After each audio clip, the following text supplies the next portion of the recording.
RAB, সেনাবাহিনী যত যারা আছে আমার বাচ্চার জন্য কেউ ঘুমাইতে পারে না। আমি নিজের চোখে দেখছি। আমি চাই যে এরা এইরকম করেই যেন কাজ করে, আমার মতন আরো যারা আছে তাদেরকেও যেন আপনারা ওরকম করেই নিরাপত্তা দিতে পারেন। আর আমার বাচ্চার ওয়ার্নিং ওরা গাড়ির মধ্যেই দিছে, আমার বাচ্চা নিরাপত্তা চাই এবং ওই মহিলার এমন শাস্তি হোক যেন কখনো জেল থেকে না বের হইতে পারে।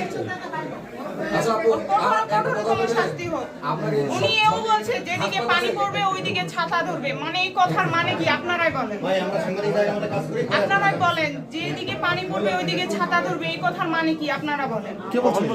ওরাই বলছে, আমরা কিছু দেই নাই, তারপর আমাদের এত কিছু করছে। ওরা মেলা টাকা ঢাললে মানে ওরা 2-3 মাসের মধ্যেই জামিন পায় যাবে। পাই যাওয়ার পর আমার বাচ্চা ওরা ওখানে আমাকে আপনি বলেন তো, বলেন। হ্যাঁ, নারায়ণ ভাই বলেন কি